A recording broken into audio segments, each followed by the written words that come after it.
Allô? Marty, tu ne t'étais pas endormi au moins? Non, non. Qu'est-ce que vous imaginez? Non. Bonjour à tous les amis, ici Kainan, j'espère que vous allez bien, mais en tout cas la pêche, la forme. Aujourd'hui on se retrouve pour parler, eh oui, du futur et du passé de Rainbow Six Siege. Nous allons commencer par le passé.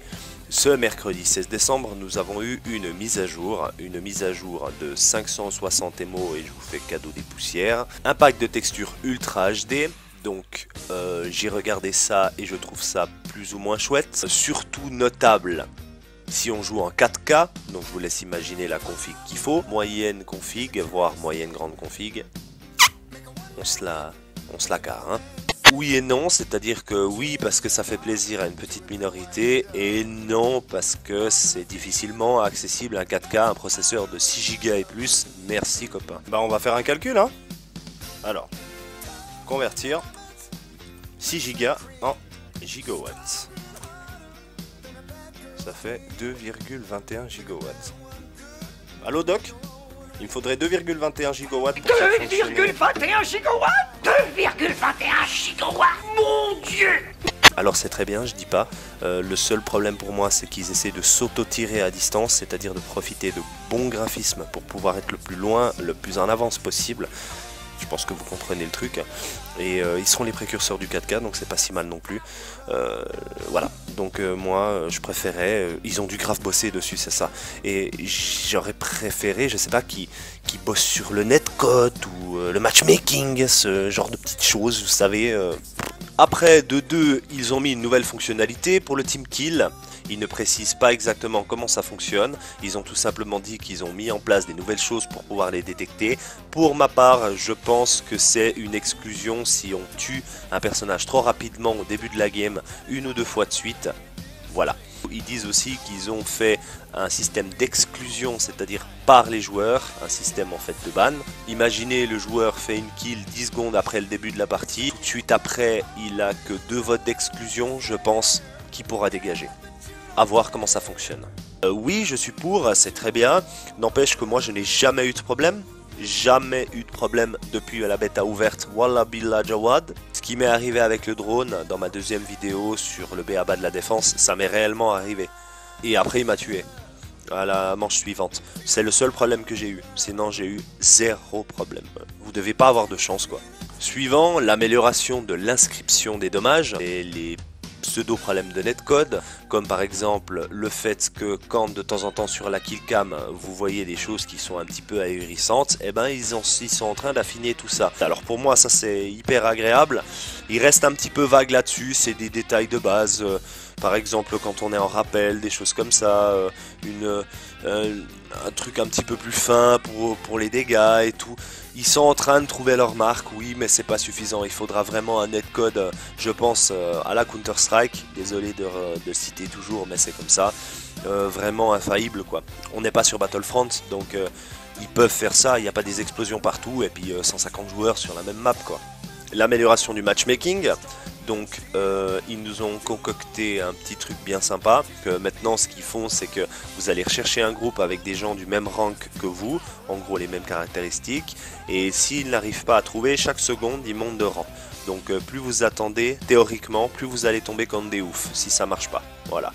L'amélioration du matchmaking, alors ça c'est une très bonne chose, parce que c'est un petit peu pénible, dans le sens où de temps en temps on attend très longtemps, surtout quand on est plusieurs.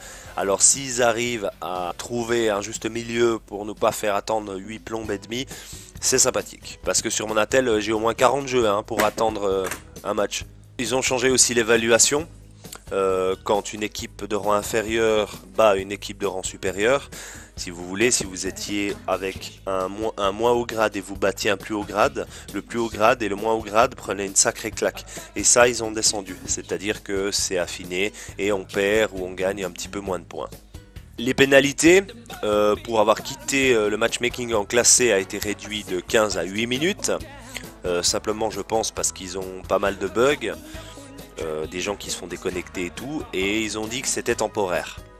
Donc je pense que ça va retourner à 15 minutes et plus quand les serveurs seront stables. Petit détail visuel, votre rank est maintenant à côté de votre pseudo sur la page d'accueil. Ils ont fait aussi des corrections de bugs au niveau de la zone européenne et mondiale pour le matchmaking. Plus on est proche, moins on a de lag, ça c'est logique, ils essaient de faire quelque chose là-dessus. Moi je les félicite parce que c'était le moment. Ils ont fait aussi de l'équilibrage, donc maintenant ma vidéo n'est plus d'actualité, j'avais reçu un message, je te remercie de me l'avoir donné, je suis allé contrôler et c'est bien correct. Maintenant à l'extérieur ce n'est plus 5 secondes, c'est 2 secondes avant de se faire repérer pour éviter les team kills abusifs comme ils disent. Il y a beaucoup de gens qui sortaient et en 5 secondes ils arrivaient à faire pas mal de distance et maintenant avec 2 secondes ils sont réduits pour limiter justement que les terroristes sortent à l'extérieur du bâtiment. Pour l'équilibrage, les 2 secondes à la place de 5, j'ai jamais eu trop de problème avec des joueurs venant de l'extérieur, mais ça peut être une bonne chose, moi je pense que c'est sympa. La chasse aux terroristes, ils ont baissé les white masks, donc en gros ils ont mis moins de terroristes et il y en a moins par vague qui arrivent au moment où on pose le désamorceur. Je vais pas m'éterniser là-dessus dans le sens où, j'en ai fait qu'une quoi. J'aime pas. Pour le confort du joueur, ils sont passés de 32 caractères à 128. Alors ça je trouve c'est une très bonne chose parce que quand j'essayais de taper des textes, j'étais obligé de m'arrêter au milieu de ma phrase et puis de presser Enter plein de fois. Je pense que ça vous est aussi arrivé. Encore quelque chose de très bien, si vous jouez Glaze, la visibilité dans son viseur a été augmentée, c'est-à-dire qu'elle est plus nette et moins lumineuse. C'est vrai qu'avant, la luminosité était tellement abusée que ce que je faisais c'est que je regardais sur le côté pour pouvoir voir ce qui se passait, pour remettre le viseur dessus et tirer à l'approximation. Donc ça je suis content qu'ils aient réagi là-dessus, c'était totalement abusé. Corriger divers bugs qu'on va pas trop en parler, des bugs de base, etc. Et voilà pour le passé de Rainbow Six Siege. Maintenant nous allons partir direction le futur. Je viens du futur, dans une machine à voyager dans le temps que vous avez inventée. Vous vous rendez compte de ce que ça veut dire? Ça veut dire que ce diable d'engin ne fonctionne pas du tout. Vous avez maintenant en face de vous les 4 saisons de contenu qui vont être gratuits pour tous les utilisateurs de Rainbow Six. Donc le nouveau contenu sera proposé sous forme de saison qui correspond au jeu à des périodes de classement. En une année, donc ce que vous allez voir là, c'est 4 nouvelles cartes qui sont jouables à la fois en multi ou aux chasses en terreau, 8 nouveaux agents avec de nouvelles armes secondaires et des gadgets que nous ne connaissons pas, de nouveaux objets cosmétiques et de nouveaux modes de jeu, événements et ou activités. Donc en janvier 2016, on aura la première saison qui va sortir, c'est l'opération Black Ice avec nos amis canadiens. Le seul truc que j'ai un petit peu peur, c'est que ça fasse venir des Québécois et puis qu'on se retrouve en game comme ça. Sont là! Ils sont là! C'est les Québécois! J'ai vu qu'il était là. Voilà les Québécois! Arrête putain, j'entends rien, ta gueule! Les premiers seront les Canadiens, après ce sera de nouveau les Américains pour passer aux Brésiliens et les Japonais. Je me suis renseigné sur les forces d'intervention du Canada et il y en a plusieurs, soit l'UIC, donc regardez un petit peu la gueule qu'ils ont, je savais pas, mais au Canada ils ont leur propre force d'intervention et ils sont plutôt basés dans les problèmes de biologie et chimie. Après, au niveau des Américains, j'ai trouvé les Special Forces, donc connus sous le nom de Beret Vert, comme en France. Sont une unité faisant partie des forces spéciales de l'United States Army, donc à voir si ça va être eux. En tout cas, ils ont une bonne gueule et on se demande beaucoup ce que ça va être. Après, pour nos amis brésiliens, j'ai pas trouvé grandes informations à part les Grupo de Operações Especiais. Comme je me suis renseigné, les escadrons de la mort sont encore récemment actifs au Brésil. Je pense sérieusement que ça va être ça. Et nos amis japonais, comme vous voyez ici, il n'y a pas beaucoup d'informations. Évidemment c'est traduit, ils ont des défenses maritimes, des gens, des rangers, des gars des westerns, les spéciales opérations, etc. Donc c'est un peu vague et j'espère tout simplement pas qu'on va se ramasser avec des types comme ça quoi. La première question c'est combien cela coûtera-t-il de débloquer le contenu? Eh ben les joueurs n'auront pas besoin de débloquer les nouvelles cartes et les nouveaux modes. Donc les nouveaux modes de jeu et les cartes, elles seront gratuites, ils seront disponibles pour tout le monde dès la sortie de la nouvelle saison. Et puis pour le reste, ils sont encore en train de peaufiner le système économique, ils savent pas encore, mais ils peuvent quand même vous donner un ordre d'idée concernant la valeur des nouveaux agents. De post-lancement, c'est-à-dire c'est comme sur League of Legends si vous connaissez, il sera 25 000 points de renommée économisés.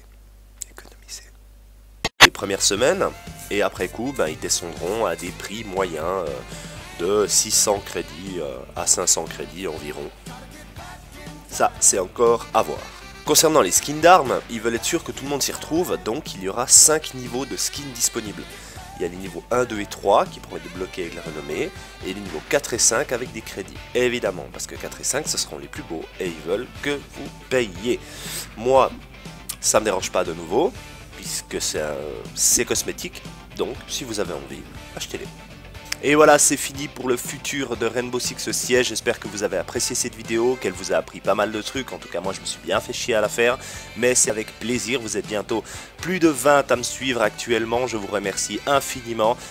Mettez-moi des likes, des commentaires s'il manque des choses. J'accepte toute critique constructive pour continuer. Moi, en attendant, j'attends beaucoup ce qui va se passer en janvier, c'est-à-dire qu'on puisse voir les matchs, que je puisse commenter. Ça, c'est quelque chose que j'attends. En attendant, encore en janvier, on aura un mode hardcore que je n'ai pas cité, et on aura les nouvelles skins qui vont apparaître, je crois, le 16.